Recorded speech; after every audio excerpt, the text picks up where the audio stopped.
Og en sommerdag. Og en sommerdag, færa vita fyran, den kallar jag sted. Då ska du gå vidare, då är det steglet. Yeah! Juhu! Anna Frøya!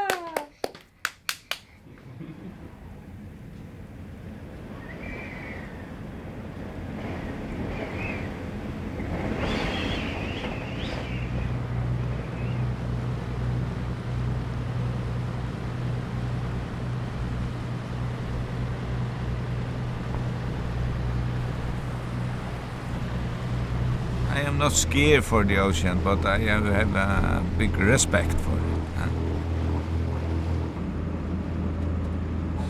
Now I am a fisherman, but I have been. I started at sea when I was 14 years as a mess boy for 1 year, and then I was a fisherman for 10 years. Then I went to school for a navigational school, and learn, to captain. And then I served as captain for maybe 30 years. So I have been at sea all my life. Yeah, that is my living bread. I am very free, I go when I want and,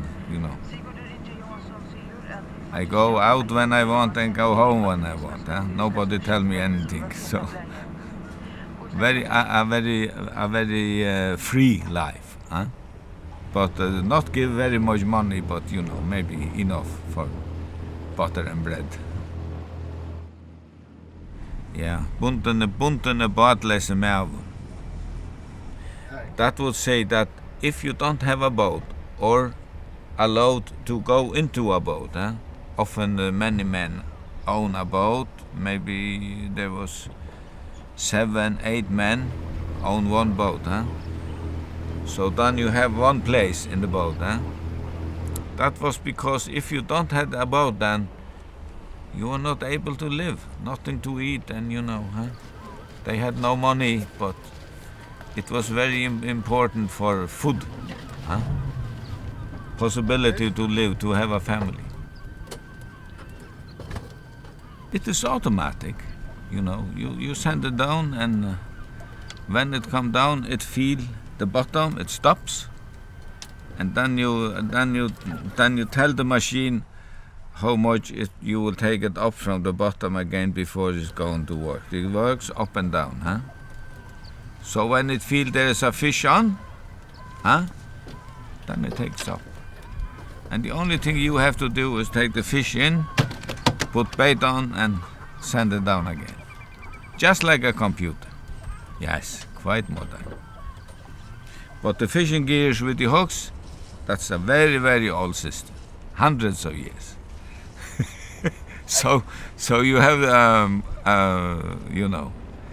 comparison between a very modern machine and a very, old fishing gear.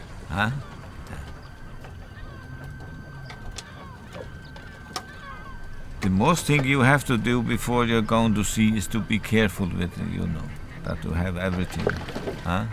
Compass, water, food, and hot clothes, especially in Faroe Island, because the seawater is very cold. So it's always cold on the sea. Not today, because we had sun and no wind. But if there's windy. And have respect for the sea. It's very important.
I loved, paper, what you call it, comic books.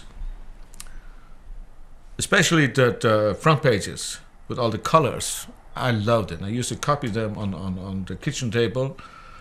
And I think that was the start. I think you can see those colors in my paintings still. It's the same, the style there, a bit of a comic book character sometimes.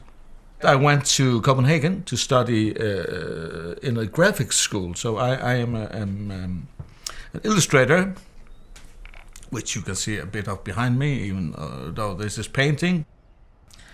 Well, I think it follows as I'm an illustrator. It's often in the naturalistic, realistic area.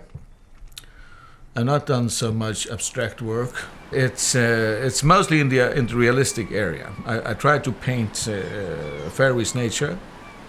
Try to capture the colors, the moods, the weather.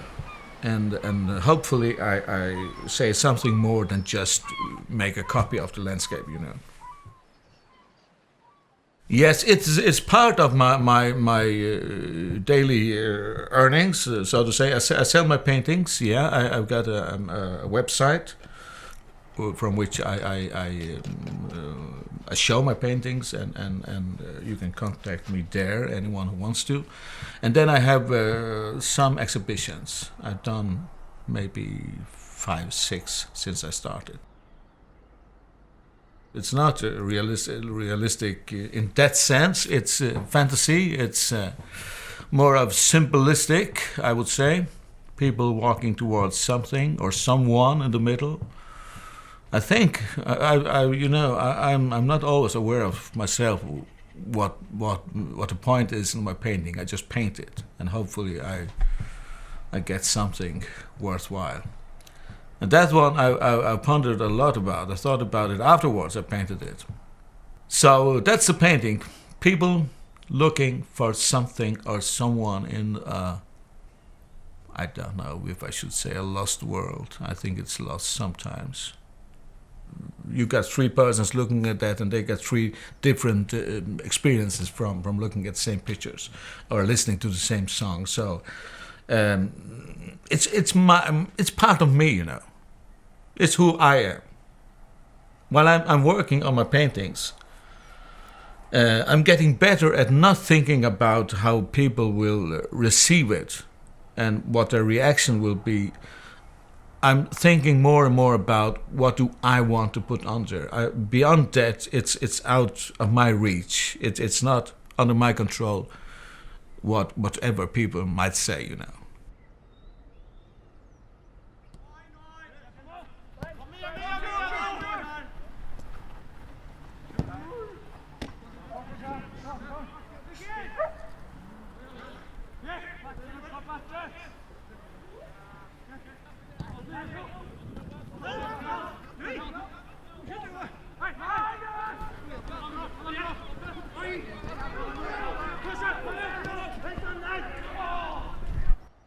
The national team played in Toftir. I think it was about 6,000 people just went to Toftir and to look at the team at Faroe Islands. I was about, I think, 12 or something. There was always special moments when you go to Toftir to look at Faroe's national team. I think the passion for football is the main drive for us, for the Faroe Islands. It's the passion for football. Even if we sometimes will lose 6-0, or that's not pleasant or anything, but we just focus the next game and try to put our hearts in all the tackles and hope it will carry us longer then. So it's the passion, I think, for the football here.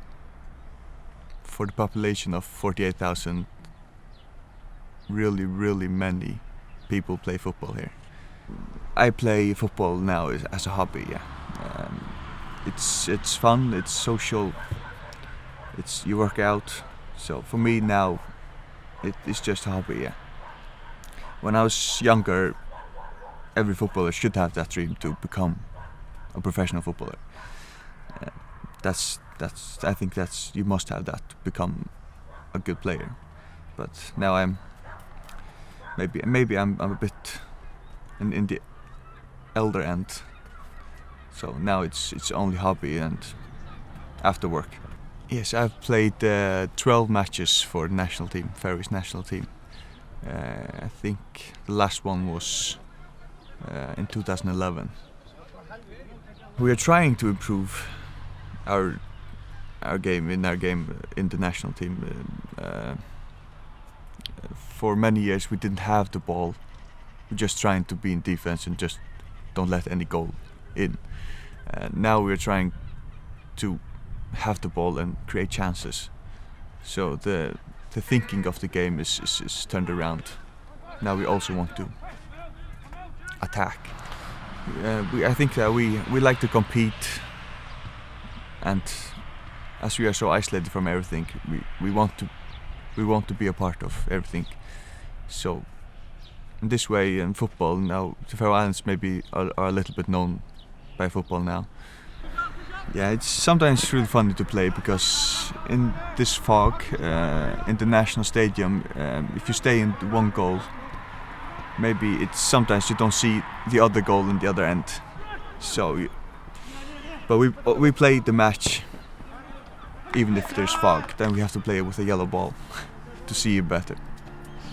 Right here where we are now, it's quite good weather.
We call it for varganga. Varganga. Also, var it is spring, og ganga it is the sheep was walking. We fer vargang to cut off the wall.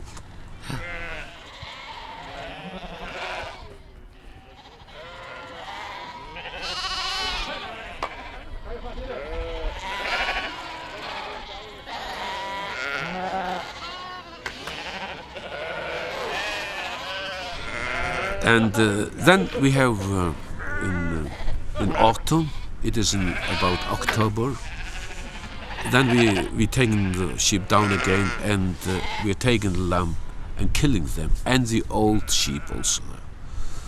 And then in the winter time, also about in the February, the last days of February, then we are taking all the sheep down and have them at home. It seems like a hobby, but I do not think that is so, because it was necessary to have meat, and also when we are killing the sheep, we are using everything of the sheep, blood and every deal of the sheep. It was feed. It was necessary. Yeah.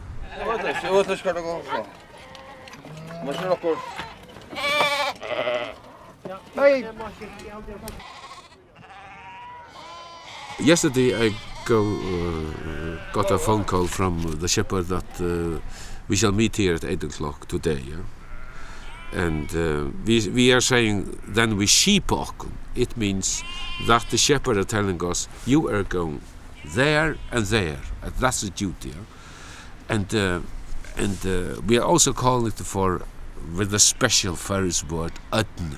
It means I am usual going to that place and am standing there awaiting until the other ones are coming with the sheep, and we are calling for ödn. It's a place where I have in the part.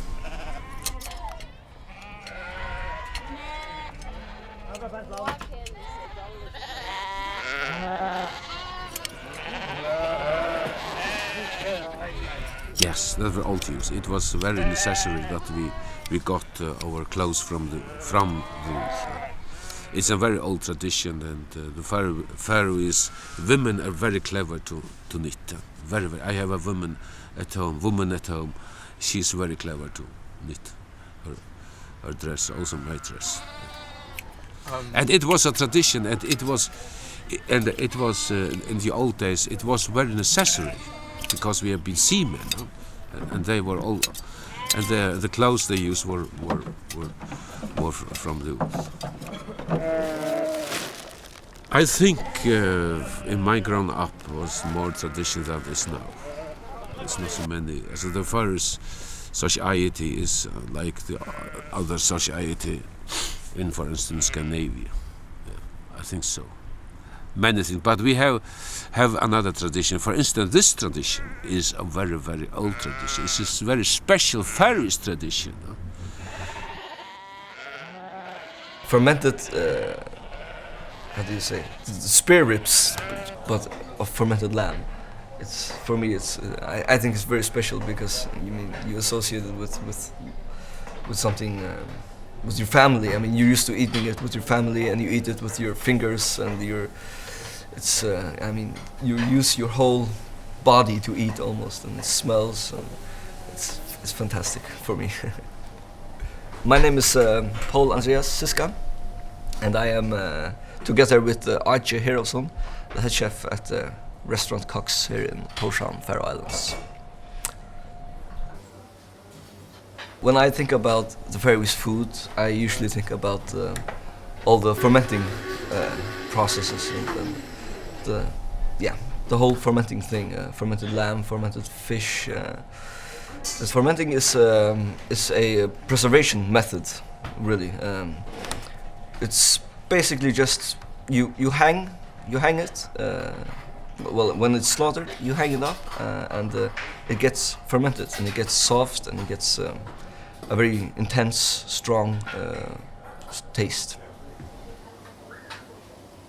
The connection between the traditions and the culture in our cooking is well, we really just try to create something new with the Faroese products.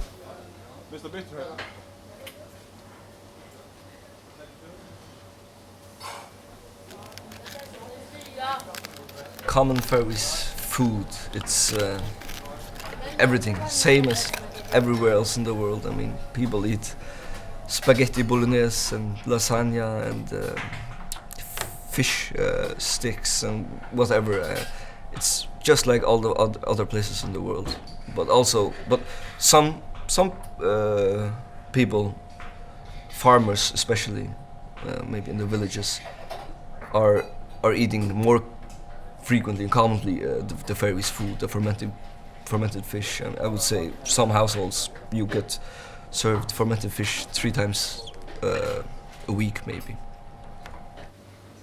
People come and eat here and they get this Faroese experience, but I always love it when they have been trying to eat it the regular way that it's done. Like, so find some local people and try to get as much of the traditional, just very basic Faroese kitchen to eat, and then dine at Cox. Then you can see the difference. I think that's amazing.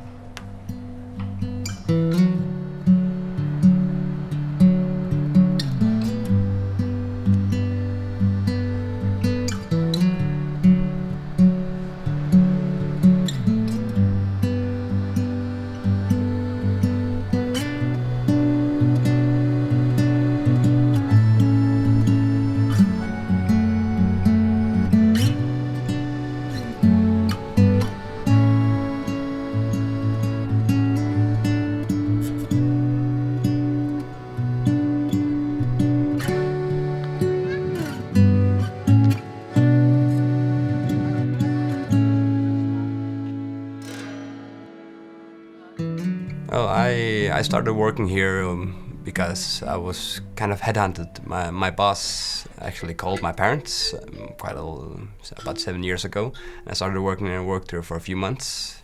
He'd seen me in the store before. And nowadays I just, whenever I'm on vacation, I work here. I call him and say, hey, I'm on vacation from this time to this time, and he asks me if I can work here, so they get some vacation too. My name is Tróndur Høgnason, and I work in a music store here in Tórshavn, instrument store. Normally I study software development in Copenhagen, but now I'm on vacation and this is my summer job. Well, of course, when I work here in the store, I meet a lot of musicians here, so I know a few of them. Not from the older generation, maybe those who were famous in the 70s, but those who are on the music scene right now, I meet them regularly and I start to know them because they come in like maybe several times a week. So yeah, I would say that I know a fair share of musicians here in Faroe Islands. Starting in the early 2000s, there was the music was very ambient and maybe dark. Maybe it reflects the weather in Faroe Islands, gray and dark, and in the winter it gets very dark. So that might be, I would say dark and ambient. Of course, there is variety, but the music here, those would be the two words that describe it most to me. Of course, some people order from the internet, as it might be cheaper sometimes, but there is also tax and stuff that you import to the Faroe Islands, and normally our prices are quite competitive. Most of the stuff that you can buy in Denmark would cost 4 kroner less in Faroe Islands. That's due to a fun reason that in Denmark, in this store, particular store for us in Denmark, they put 4.99, and we have 95 as our price for everything, 95. So 4 kroner cheaper in Faroe Islands. But of course, some of the internet retailers, they have cheaper stuff, and some people prefer to order on the internet. But most of the times, it will get as expensive as we have it here, because we have quite our prices are quite competitive. Wow, that's hard to say. Well, apart from selling stuff, we also do repair guitars. My boss, he builds guitars too. I don't have any here on display. Unfortunately, he hasn't built guitars in a few years. But we repair guitars and some other instruments. Some pianos we can do, not everything, but mostly guitars we repair. Do cables for people also. I think we're the only place here in Faroe Islands who kind of does that.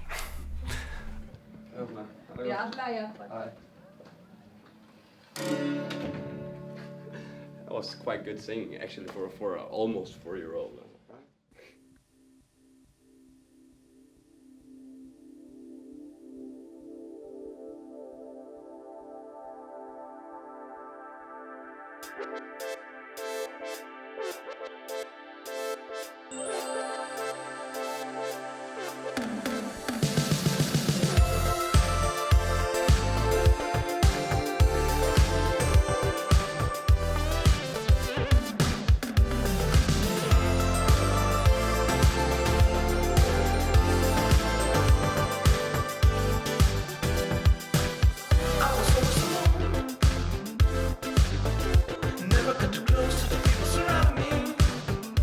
My music is mainly kind of bright electro pop music. It's very poppy.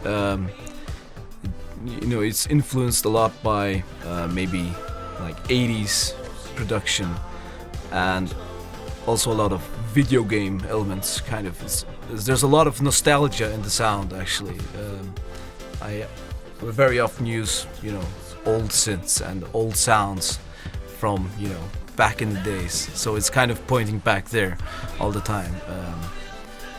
And with those things, I go through a lot of genres, but it's always bright and it's always nostalgic.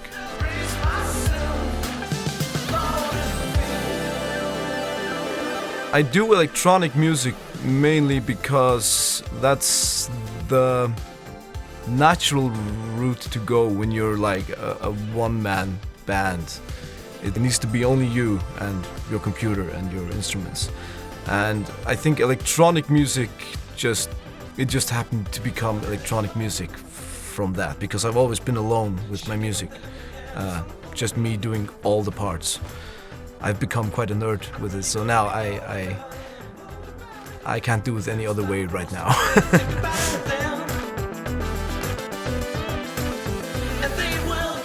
The music isn't exactly typical Nordic sounding. When you talk about Nordic sound, it's usually kind of dark and ambient and intimate.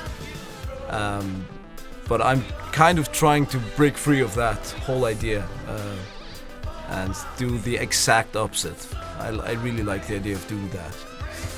I think the Faroese music scene and the Faroese art scene in general maybe is much better than it should be. If you look at size and the number of people we have here, we're the size of a really of a small city in I don't know, in Germany maybe, a very small city in Germany. But we have a very big percentage of artistic types and people who are doing stuff, music, films, or painting or whatever. It's kind of in the Faroe Islands. There's not really such a thing as famous and that's one of the things that I like about it. It's very small and I do have like idols here and exemplary people. But the cool thing is that these idols, I can, sit at a bar right next to them and drink a beer and and talk to them and learn from them as well. That's also kind of Faroese thing, is to be in loads of bands, and I've played, countless different bands. And, I would say I'm among some of the known musicians. Yeah.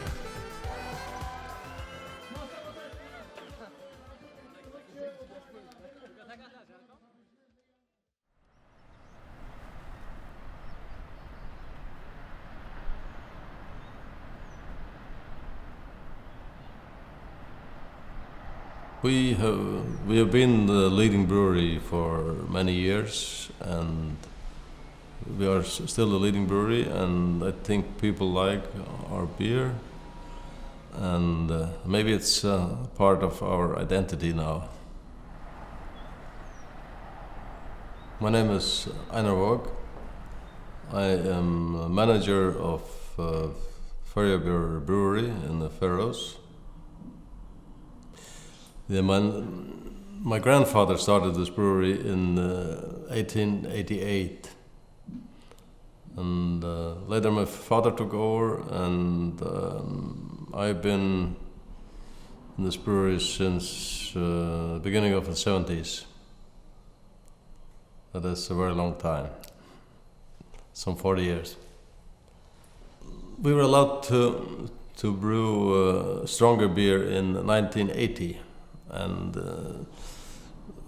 for some years we only had Pilsner and export, and people didn't demand any more. But then it was clear that they wanted something else, and we made a dark export, and we got the opportunity to make a label of the old fishing smacks of the Faroes, just to commemorate the 100 years of one of the ships. In English, a smack, it's a two-masted sailing ship. And I think the Faroes, they did misunderstand that they called it sloop. And a sloop in English is, I think it's a one-masted ship. We are, yes, we are also producing a lot of soft drinks and a lot of different sort of soft drinks, and half liter and 1.5 liter. We have our own cola brand, very good placed on this market, and I think we have some 45% of the soft drink market on the Faroes. And of course we are fighting against giants. The brewery started in 88 and started making soft drinks in 1926.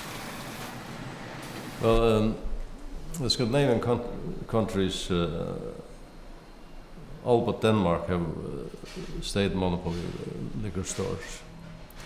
In Denmark, it's free. You can go into your local shop and buy everything you want. But in Finland, Norway, Sweden, Iceland, and the Faroes, you cannot. It's a little bit different where you can buy beer. In the Faroes, the breweries are allowed to sell their own products in their depots. And that's a pretty good part of our sale.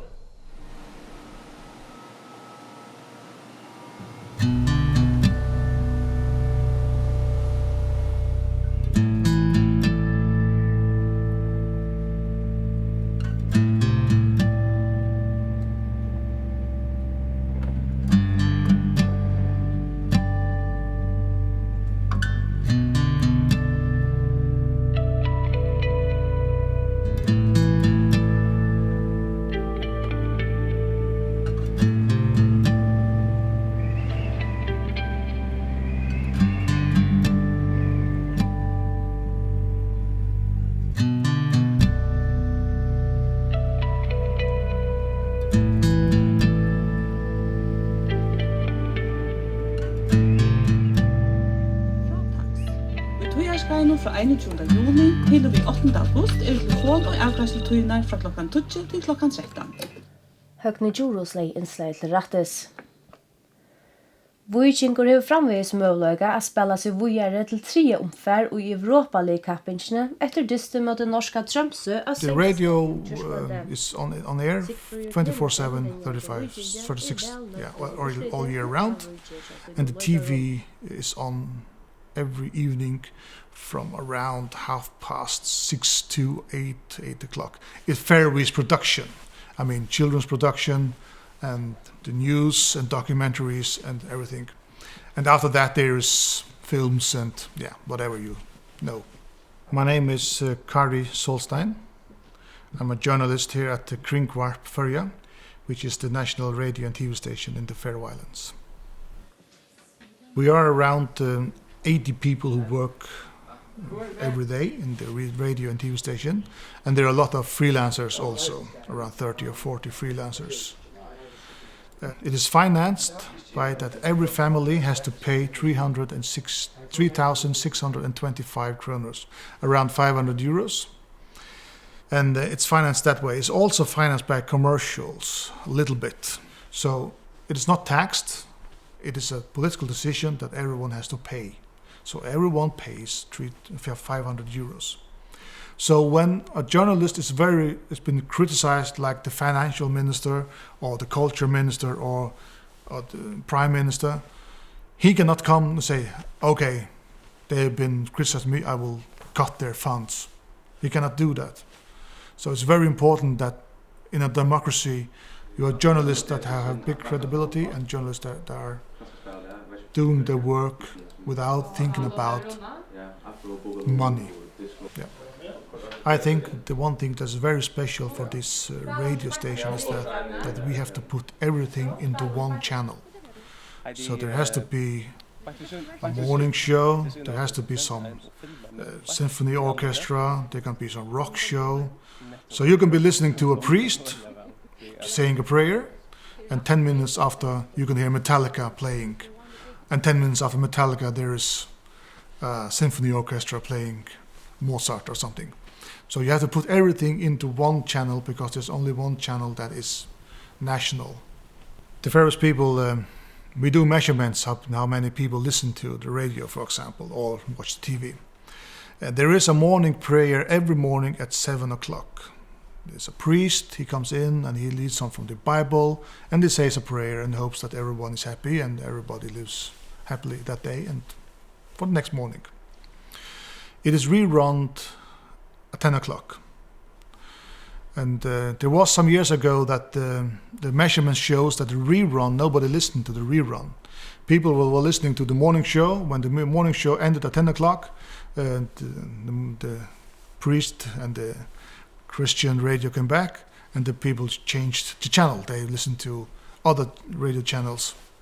And then the director decided that no, he doesn't want that. Let's just skip it. But nobody's listening to it. But the people were very upset.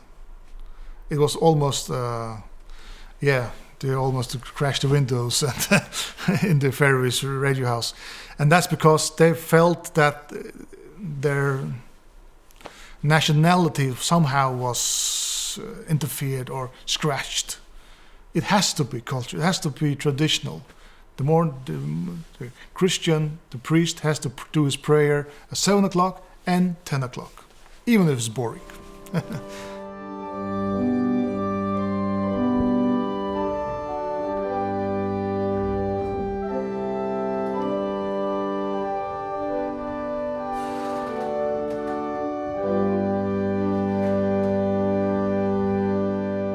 The very interesting thing regarding the Faroese church was that because Faroe Island belonged to Denmark, they had this church language which was Danish. So actually they have been speaking Danish in the Faroese churches always.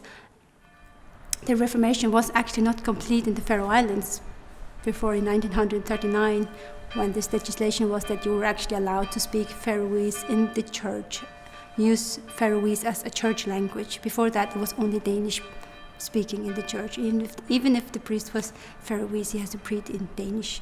But it has been Christianed around year 1000. I'm Marjun Lómaklett, and I work as vicar, a parish priest in Klaksvík, and it's called the Northern Western Parish, and it's on 3 of the northern islands, and it's now for July and August I'm here.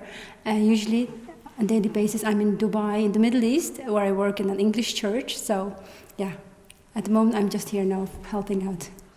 I'm born in Korea. I was adopted as a baby, but I grew up in the Faroe Islands and I went to school here and everything. My parents live here, my parents-in-law live here, and my sister live here, and my sister-in-laws, and all my family lives here. So we come here always. They all believe in God, and most of the people, they are very aware of it as well. And most people, they also go to church or to the place where they worship on Sundays. But of course, there are a few who don't go every Sunday. But most of the people, they belong to the folk church in the Faroe Island, which is Lutheran, Christian Lutheran church. And it's like 85% of the population, I'd guess. Getting married is like the frame around the family before you have children and everything. So people are very aware of it. So usually it has been much younger, I would say, like when people got married, maybe early 20s. But now I think it's more like in the mid or late 20s when people get married. And it also connected to that a lot of people have to go abroad to get an education. If you want to study, you'll have to study most of the topics. You'll have to go abroad to study. So that means that they will go to Denmark, Germany, UK, States, or whatever. And it extends the age of the marriage.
You're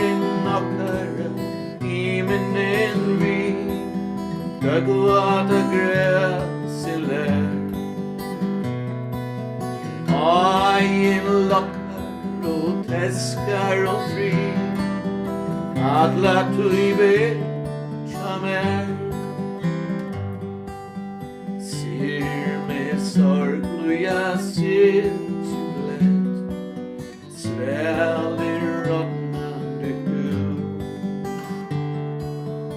Signa vid och outlegemet